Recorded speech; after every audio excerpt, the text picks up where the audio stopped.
Everyone, I hope you all are doing good in your studies. तो आ गया है नेक्स्ट पार्ट। जैसे कि आप लोगों को पता है, यहाँ पे मैं करवा रही हूँ आरआरबी एंड नॉर्सेट की प्रिपरेशन। सो जो बच्चा इस चैनल पे न्यू है, प्लीज़ चैनल को सब्सक्राइब कर लीजिएगा ताकि रेगुलरली आप ऐसे ही क्वेश्चंस कर पाए। एंड वीडियो को लाइक ज़रूर करिएगा, बिकॉज आप लोग लाइक नहीं करते हो तो मोटिवेशन नहीं मिलता। ऑलरेडी 1100 क्वेश्चन हम कर चुके हैं एंड आज हम करने जा रहे हैं 1101 क्वेश्चन। एंड अगर कोई भी बच्चा अभी भी बैचेस ज्वाइन करना चाहता है तो बैचेस ज्वाइन कर सकता है। इस नंबर पे कॉल या फिर मैसेज करके आप आज ही आरआरबी के लिए जो है बैचेस ज्वाइन कर सकते हो। और दो बैचेस है मेरे पास, एक है 1499 का बैच और एक है 2499 का बैच। दोनों ही बैचेस जो है वो 3 मंथ्स के हैं, लाइव एंड रिकॉर्डेड बैचेस हैं।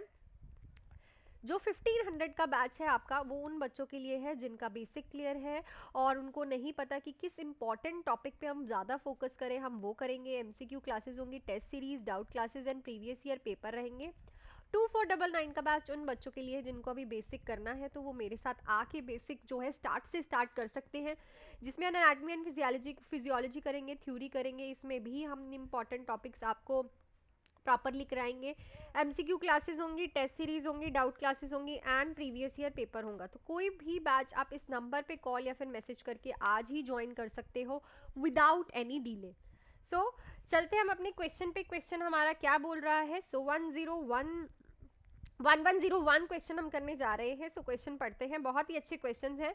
Which of the following would lead the nurse to suspect that meningitis has lead to disseminated coagulation? तो इनमें से कौन सी चीज़ जो है नर्स को ये बताएगी कि पेशेंट को, तो सबसे पहली बात है क्या है, मेनिंजाइटिस है, ठीक है ना, मेनिंजाइटिस है। और अब क्या हुआ है पेशेंट को, कौन सी चीज़ आपको ये बताएगी कि उसे डिसेमिनेट कोआगुलेशन हो गई है, जिसको आप बोलते हो DIC, disseminated IV, intravascular coagulation. So it is an ability to clot and stop bleeding. तो क्या होता है कि ये एक ऐसी प्रॉब्लम है जिसमें बॉडी की जो क्लॉट फॉर्मेशन की एबिलिटी है वो अफेक्ट हो जाती है, ठीक है, और ब्लीडिंग जो है वो स्टॉप नहीं होती। सो आपके पास ऑप्शंस है हेमरेजिक स्किन रैश, हेमोपेटाइसिस, पैल्मनरी एडीमा या फिर पेलर। सो ऑब्वियसली अगर आप देखो, अगर किसी की ब्लीडिंग स्टॉप नहीं हो रही है, दूसरे DIC है, ठीक है ना, जिसको आप बोलते हो डिसेमिनेटेड इंट्रावास्कुलर कोआगुलेशन, तो ऑब्वियसली हमें पेशेंट की बॉडी में हेमरेजिक स्किन रैशेस देखने को मिलेंगे, क्योंकि बॉडी स्किन पे हैमरेज, छोटे छोटे हैमरेजेस जो हैं आपको देखने को मिलेंगे, जो कि शो करेंगे कि पेशेंट को डिसेमिनेटेड कोआगुलेशन हो चुका है। नेक्स्ट है, what is the most serious complication of meningitis in young childrens? तो मोस्ट सीरियस कॉम्प्लिकेशन हमें यंग बच्चों में मेनिंजाइटिस की क्या देखने को मिलती है? और ये रिपीटेड क्वेश्चन है, बार बार पूछा जाता है कि मेनिंजाइटिस की कॉम्प्लिकेशन क्या है। Epilepsy, peripheral circulatory collapse, blindness या फिर कम्युनिकेटिंग हाइड्रोसेफेलस? तो देखो, मेनिंजाइटिस की एक सबसे ज़्यादा बड़ी जो है कॉम्प्लिकेशन होती है इज योर हाइड्रोसेफेलस। तो यहाँ पे हमें कम्युनिकेटिंग हाइड्रोसेफेलस दे रखा है, जबकि पेशेंट के सेफेलस मतलब ब्रेन में, हाइड्रो मतलब वाटर जो है वो फिल हो जाता है। So this is the complication of meningitis. So meningitis क्या है? इन्फ्लामेशन और इन्फेक्शन, और इन्फ्लामेशन और इन्फेक्शन की वजह से, पेशेंट के इन्फेक्शन होने की वजह से वहाँ पे वाटर जो है एक्यूमुलेट होने लग जाता है इन द ब्रेन। और ये मोस्ट कॉमन और मोस्ट सीरियस कॉम्प्लिकेशन है। अगर आपको यहाँ पे ये भी पूछते हैं ना मोस्ट कॉमन कॉम्प्लिकेशन कौन सी है, तो वो भी हाइड्रोसेफेलस ही है। क्लियर? चलो नेक्स्ट है, what was the golden standard for the treatment of hot flashes in a menopause? तो मीनोपॉज में गोल्डन स्टैंडर्ड ट्रीटमेंट क्या रहता है अगर पेशेंट को हॉट फ्लैशेस आ रहे हैं, मतलब कि तो आपको पता है कि जब भी किसी फीमेल का मीनोपॉज का टाइम आता है तो उसे बहुत से डिफरेंट चीज़ें फील होती है। हॉट फ्लैशेस होते हैं, मूड स्विंग्स होते हैं, इरिटेबिलिटी होती है। सो ये सारी चीज़ों के लिए कौन सा गोल्डन स्टैंडर्ड ट्रीटमेंट रहता है? ऑक्सीटोसिन एडमिनिस्टर करना, प्रोजेस्टेरॉन, ईस्ट्रोजन या फिर सीरोटोनिन। सो मीनोपॉज वाले टाइम क्या होता है कि मदर की बॉडी में ईस्ट्रोजन का लेवल जो है वो बिल्कुल ही ज़ीरो हो जाता है, बिल्कुल ही कम हो जाता है। सो इसी वजह से ही मदर को ये सारे छोटे छोटे जो प्रॉब्लम्स आ रहे हैं मीनोपॉज की वजह से बॉडी में, वो देखने को मिलते हैं। सो उसके लिए गोल्डन स्टैंडर्ड ट्रीटमेंट आपका क्या रहेगा कि आप मदर को ईस्ट्रोजन जो है एडमिनिस्टर करो। नेक्स्ट है, the client is not willing to take hormonal replacement therapy after menopause to manage the age related problem. The important management of the for the client is, तो देखो the client है hormonal replacement therapy लेने के लिए ready नहीं है, ठीक है, मीनोपॉज के चलते, जैसे ही मीनोपॉज होता है तो जो है हमें थेरेपीज़ लेनी पड़ती हैं, हार्मोनल रिप्लेसमेंट थेरेपीज़, क्योंकि देखो ईस्ट्रोजन बिल्कुल फिनिश हो जाता है।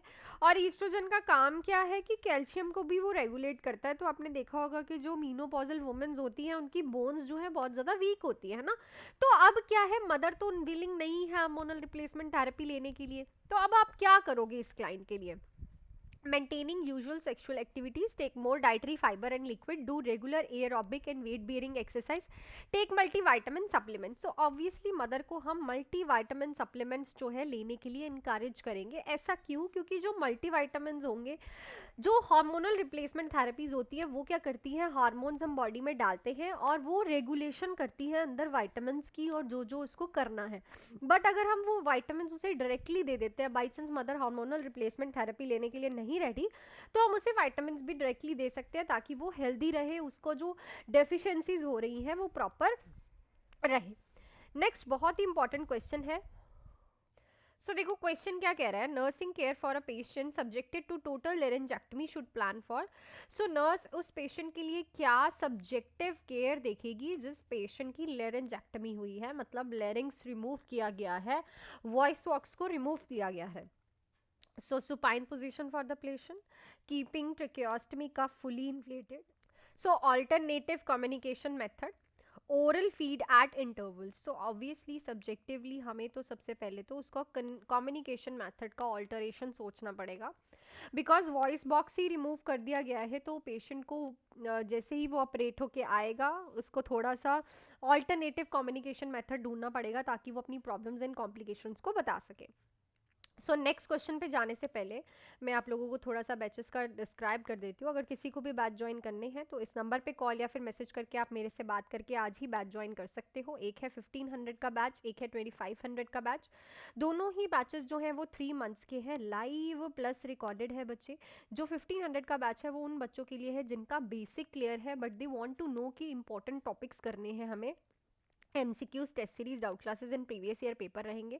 और ये बैच उन बच्चों के लिए जिनको अभी बेसिक क्लियर करना है। So all the basic from the anatomy and physiology हम स्टार्ट करेंगे विद सब सब्जेक्ट्स की theory, important topic, MCQs, test series, doubt classes and previous year paper.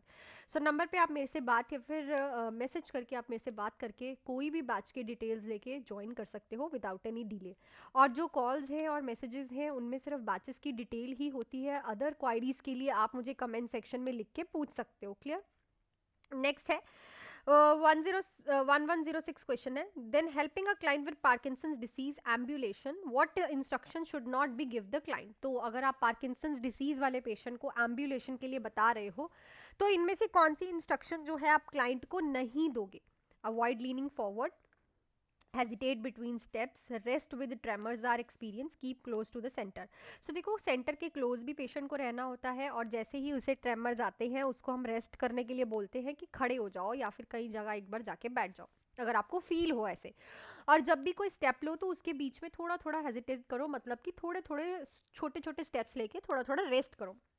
But forward लीन करने के लिए हम कभी नहीं बोलते उसको चलते टाइम, बिकॉज अगर एम्बुलेशन के टाइम उसे आप लीनिंग फॉरवर्ड का बोलोगे तो पेशेंट आगे को गिर सकता है और उसके मुंह पे चोट लग सकती है।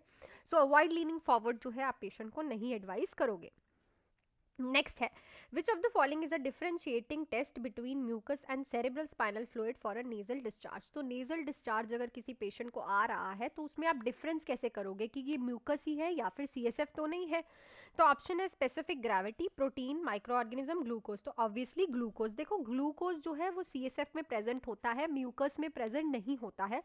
और CSF का एक और टेस्ट भी होता है जिसको आप बोलते हो हेलोज साइन। हेलोज साइन में आप पेशेंट का जो डिस्चार्ज है उसको टिश्यू पे रख के देखते हो, अगर तो उसमें से रिंग सा बनती है then it is an CSF। अगर वो म्यूकस ऐसे ही रहता है सेपरेट सेपरेट सा, मतलब कोई उसका शेप नहीं क्रिएट होता, देन इट इज म्यूकस। और अदरवाइज अगर आप टेस्ट कर रहे हो तो ग्लूकोज जो है वो CSF में प्रेजेंट होगा, म्यूकस में नहीं।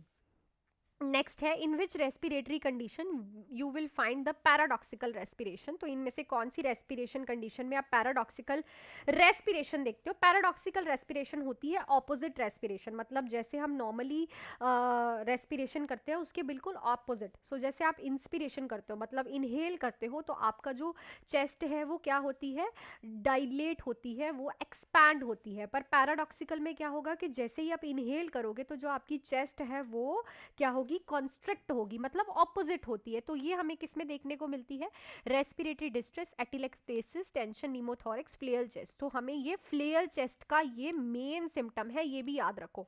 अगर किसी के फ्लेयर चेस्ट हो गई है तो ये हमें मेन सिम्टम उसमें देखने को मिलता है। पेशेंट की जो रेस्पिरेशन का प्रोसेस है, जो एक्टिविटी है लंग्स की, वो ऑपोजिट हो जाती है नॉर्मल वाली से। नेक्स्ट है which of the following nursing diagnose is a priority for a patient with pneumonia. तो इनमें से कौन सा नर्सिंग डायग्नोज प्रायोरिटी रहेगी निमोनिया वाले पेशेंट के लिए? Fluid volume deficient, risk for infection, impaired gas exchange, ineffective coping. So obviously impaired gas exchange, because pneumonia में fluid filled in the lungs और टिश्यूज जो है वो खराब होने लग जाते हैं, जिसकी वजह से गैस एक्सचेंज प्रॉपर नहीं हो पाता, और यही हमारा प्रायोरिटी नर्सिंग डायग्नोज रहता है for the patient with the pneumonia. Next है the most significant complication in client undergoing a chronic peritoneal dialysis. तो अगर किसी का क्रॉनिक पेरिटोनियल डायलिसिस हो रहा है, ठीक है, peritoneum, peritoneal cavity, abdominal cavity में डायलिसिस हो रहा है, तो most significant, most common complication क्या देखने को मिलेगी? पल्मोनरी एम्बोलिज्म, हाइपोटेंशन, डिसिप्निया या फिर पेरिटोनाइटिस। तो इस क्वेश्चन का आंसर आप मुझे कमेंट सेक्शन में लिख के बताओगे कि कौन सी मोस्ट कॉमन कॉम्प्लिकेशन आपको पेरिटोनियल डायलिसिस में पेशेंट के देखने को मिलेगी। जो मैंने आप लोगों से कल क्वेश्चन पूछा था उसका आंसर मैं आप लोगों को बता देती हूँ। ये था कि 50 इयर्स पे आप कोलन कैंसर की स्क्रीनिंग टेस्ट जो है कौन सा करवाते हो? It's a faecal occult blood test. बहुत से बच्चों का ये गलत है, अपने कंसेप्ट्स को क्लियर करो। आपको ये सब चीज़ें पता होनी चाहिए कि कौन सा टेस्ट जो है हम 50 इयर्स की एज बाद करवाते हैं, ब्रेस्ट कैंसर के लिए कौन सा कराते हैं, बाकी कैंसर्स के लिए कौन सा कराते हैं। Clear? So that's it for this video को लाइक ज़रूर कर दीजिएगा एंड चैनल को सब्सक्राइब कर लो। अगर किसी को भी बैचेस ज्वाइन करने हैं तो नंबर आपकी स्क्रीन पे, आप इस नंबर पे मैसेज करके बात करके मेरे से या फिर कॉल करके बात करके कोई भी बैच जो है ज्वाइन कर सकते हो। 1500 एंड 2500 के बैचेस हैं, दोनों ही 3 मंथ्स के बैचेस हैं, लाइव एंड रिकॉर्डेड। ये बैच उन बच्चों के लिए जिनका बेसिक क्लियर है, और ये बैच उन बच्चों के लिए जिनको बेसिक क्लियर करना है। तो अपना टाइम वेस्ट मत करो, पेपर पता नहीं चलेगा कब आ जाएगा। आज ही से अपना सिलेबस जो है वो स्टार्ट कर दो। That's it for this video. मिलती हूँ कल की वीडियो में। Till then do hard work and make your parents proud and be ready by 12:30।